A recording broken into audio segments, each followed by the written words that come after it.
The next question we have from Sarah is, how do I remember the passwords for all my different online accounts? So this is a very important question.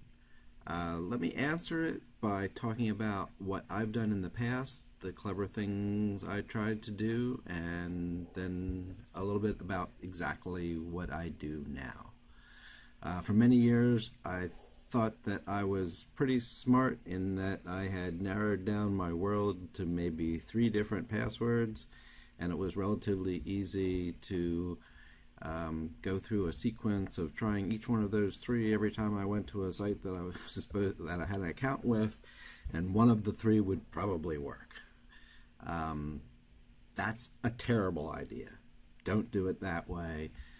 Security with your passwords really matters, and not having using the same password a lot of different places is a terrible idea.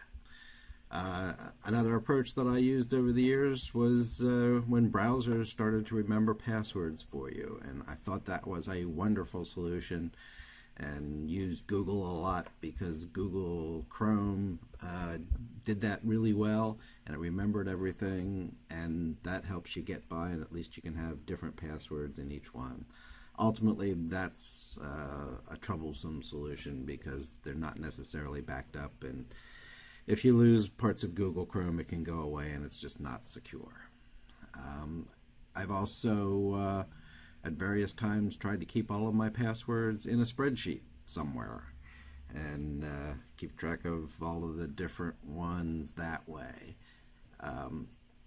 That's pretty slow and cumbersome, and depending on how and where you keep the spreadsheet can lead to other kinds of problems. I've tried a bunch of different programs that are password managers, password manager software. This is a category that seems to be growing and changing as the importance of security continues to grow and change.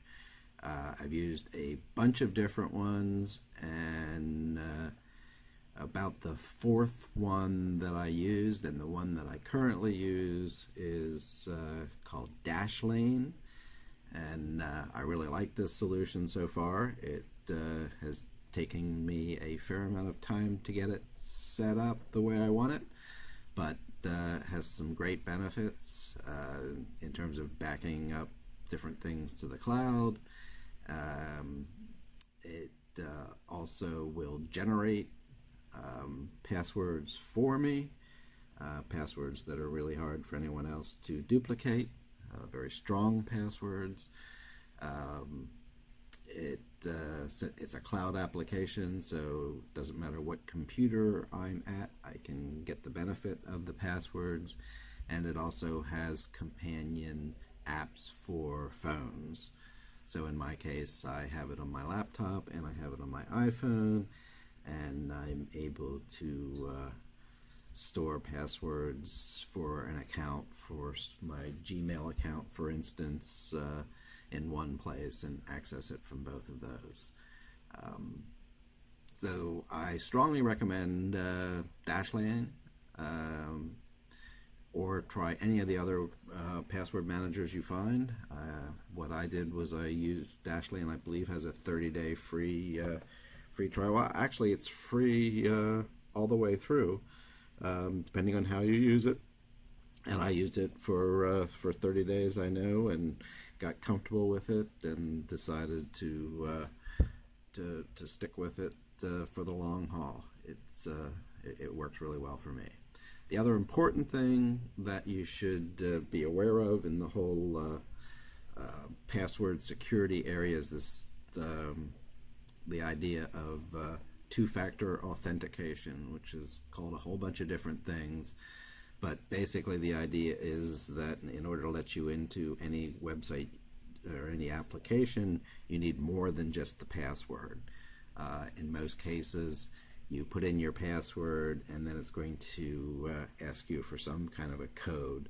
The 2 most popular ways right now to do that is if you set up the two-factor authentication, it'll send you a code on your phone as a text. That's the first way. The second way is there are applications on your phone that can integrate with various things and create that code randomly on your phone as you need it. You just copy a 6-digit code, say, from your phone when you're logging in. I use this with a lot of different things and try to put it on everything I can now because it really does increase your security. There are other ways with some pen kinds of devices that do biometrics, whether fingerprints or facial recognition, or all kinds of things. And it's an area that's going to probably change rapidly. The most important thing is that you need some way to protect yourself, because security with passwords, even if it's something as simple as email, is hugely critical. I won't go into all of the reasons why right now, but ask me sometime and I'll be glad to tell you some of the horror stories of people losing data and money because they have not secured their assets on the internet.